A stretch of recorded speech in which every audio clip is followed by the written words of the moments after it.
তো আপনি এখানে কি করতেছেন? আমি তো আপনাকে ডাকি নাই। ইনফ্যাক্ট আপনার কথা ভাবিও নাই। কেউ যদি মন থেকে কোনো কিছু চায় তাহলে কল্পনা বাস্তব হয়ে যায়।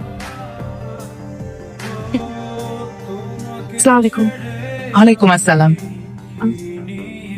রুহান আছে? তুমি কে? তোমাকে তো চিনলাম না। তুমি শুভ্রা তাই না? তুমি আমাকে চেনো? তোমাকে কে না চিনে? বাসায় দুইটা বিড়াল আছে, বিড়াল দুইটাও তোমাকে চিনে। মা তুমি চিনতে পারছো না?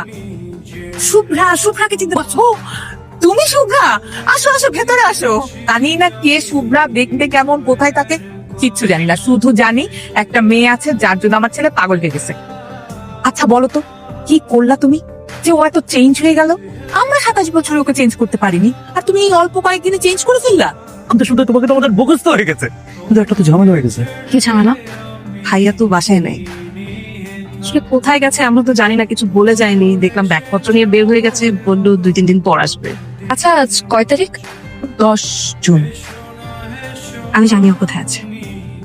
এই যে মিস্টার, কেমন আছেন? এইভাবে যে হুটহাট ইমোশনাল হয়ে এখানে সেখানে চলে যান, এটা কি ঠিক? আমি তো এমনই, সব ডিসিশন হুটহাট নেই। আর হ্যাঁ, একটু বেশি ইমোশনাল। তো আপনি এখানে কি করতেছেন? আমি তো আপনাকে ডাকি নাই।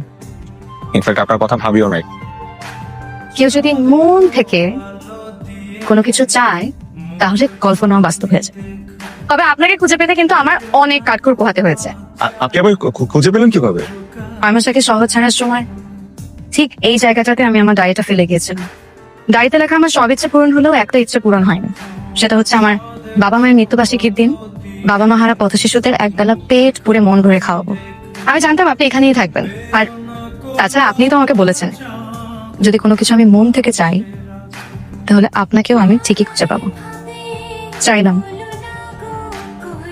মন থেকে। এটা তো আপনার ডায়েরি, আমাকে দিচ্ছেন কেন? আমার ডায়েরিতে আপনার গল্পটা এখনো অসম্পূর্ণ রয়ে গেছে। আমার গল্প শেষ। কিন্তু আমি তো চাই না আমাদের গল্পটা এখানে শেষ হয়ে যাক।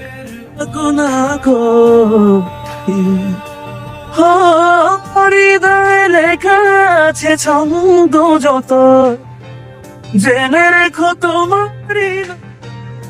তাহলে চলুন আমাদের গল্পটা নতুন করে লেখা শুরু করি।